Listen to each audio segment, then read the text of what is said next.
Hello, and thank you for taking the time out of your busy schedules to join me. I hope that there is something within this video that is a benefit to you or to someone that you know. I also encourage you, as always, to think for yourself and to verify. I have recently heard about the new Misinformation Governance Board under the Department of Homeland Security. Of this is one of the biggest red flags I have yet to see. The communists have made a move into the nation. Mind you, the DHS is the same people that run FEMA and have the January 6 people in prison under inhuman conditions still. Let's look at the Wikipedia definition of the Department of Homeland Security. The United States Department of Homeland Security is the federal executive department, in other words, under the president, federal executive department responsible for public security, roughly comparable to the interior or homeland ministries of other countries. Its stated mission involves anti-terrorism, border security, immigration and customs, cybersecurity, and disaster prevention and management. I like that, disaster prevention and management. So they manage the disaster. Why is the government counterterrorist organization going to be policing what is misinformation and policing speech? Again, this is the Department of Counterterrorism. Who thinks this is a really good idea? Not only are they going to be deciding what is and is not misinformation and how to handle it, remove it, as well as how to punish for it. How is this any different than the KGB being in charge of what is and is not disinformation? I don't believe I'm overreacting. I do believe this is entirely 100% executive authority overreach. I already covered in one of my previous videos about how Scientific America is calling creationism, in other words, that which is taught within the Bible, as being specifically misinformation. But these are the same people that think we should teach our first graders that they are sexual beings. That alone is an interesting video. So back to my concerns about the new Ministry of Truth. Will it be able to decide what punishments should be administered for the rules? And will they be making up these rules? Are they going to go through the atypical legislature process of making laws and rules? Or again, do they have the executive authority to make rules and laws themselves, overseeing their authority, much like the CDC did when it came to mask mandates and vaccine mandates? Now, the person that they have named as the executive director is someone that is of concern, a lot of concern, as this is not a position that is an elected office. So who does this person answer to? Obviously, not the people, not the Constitution. Their name is Nina Jankowitz. This person believes that Trump is a Russian agent. The Hunter Biden laptop is a Ukraine hoax. And they also believe that masks help and that we need to have stayed locked down till zero COVID. It's a person who believes that that as Americans, we are too free-spirited for our own good and to know what is in our own best interest. I only point this out to show how much of a total authoritarian and mindset that this woman is. So I went ahead and I got this person's Wikipedia entry, now that they've only been in for it was only 2 days old. Nina Jankowitz attended Bryn Mawr College, double majoring in Russian and political sciences. She attended a semester at Herzin State Pedagogical College in Russia in 2010, graduated 2011. In 2017, she was Fulbright Fellow in Kiev, working with the Foreign Ministry of Ukraine. She has also served as a Disinformation Fellow at the Woodrow Wilson Center and as supervisor of the Russian and Belarus program at the National Democratic Institute. She is the author of 2 books, How to Lose in the Information Wars and How to Be a Woman Online, and has contributed to the Washington Post and the New York Times. On October 15th, 2020, Jankowitz testified before the United States Senate Permanent Select Committee on Intelligence concerning online misinformation. In April 2022, she was selected as the head of the newly formed Disinformation Governance Board of the United States Department of Homeland Security. Jankowitz's appointment to the board drew scrutiny to her previous post online.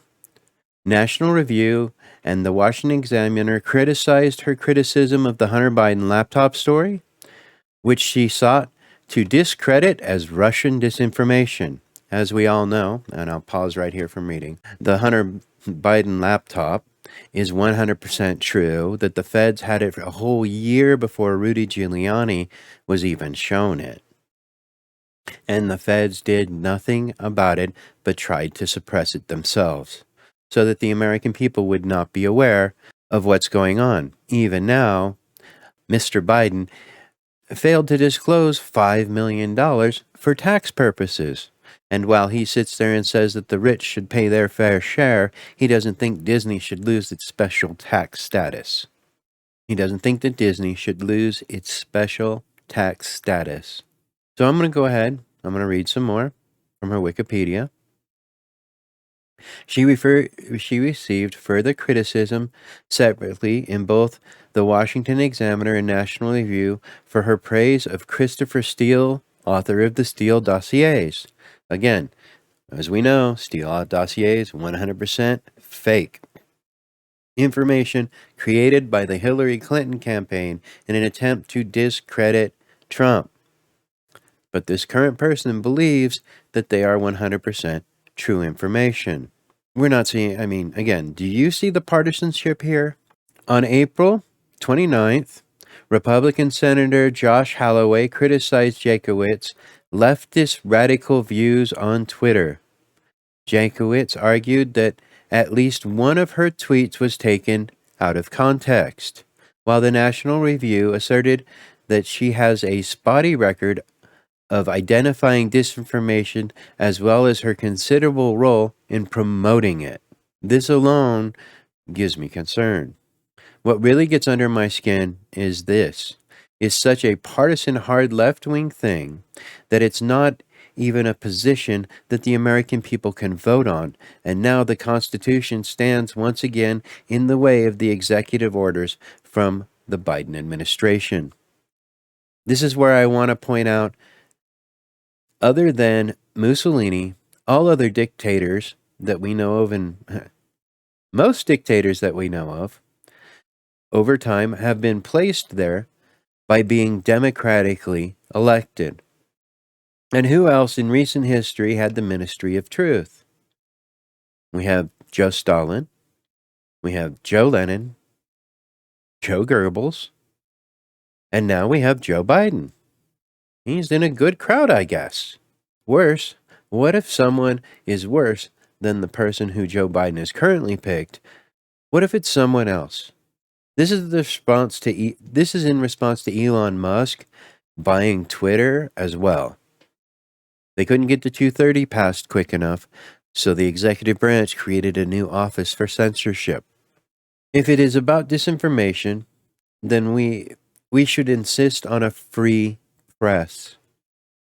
This would be stuff like freer communication, less censorship, such as in the cases of COVID and such, on YouTube, Twitter, Minds, everything. A more freer press, less controlled by corporate authority. I was concerned back in the 90s when I found 5 corporations owned all of the news media. That's not a free press.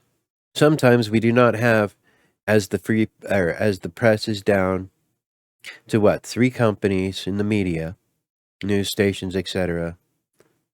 So these same big companies have that influence. And then if you throw in either they're lobbying the government or the government is lobbying them to put certain things or certain narratives to push it a certain way. We do not have a free press. We have not had a free press at least for a decade. A free press would have you able to talk about the Hunter Biden laptop without it being suppressed, or talk about the truth of God without it being suppressed. The same big governments that have influence and that are aligned with our current governmental regime. A free press would have been able to talk about the Hunter Biden laptop as well as the happenings, or talk about how the feds had the Hunter Biden laptop a whole year before Mr. Giuliani. It's all about power, as Kamala Harris said while she was on the campaign trail. This is all about power. Their democracy needs protecting, and it is about power. These are the people who fight the facts with their feelings. And no matter what the truth is, as long as it makes them feel all good inside, that it'll be okay. That is a dance that is close to temptation, and it leads to a path, as such, that is going to get you to arguing facts with feelings. Our founding fathers wrote the Constitution for people who, even if they were not a religious person, it was assumed that they were at least moral people.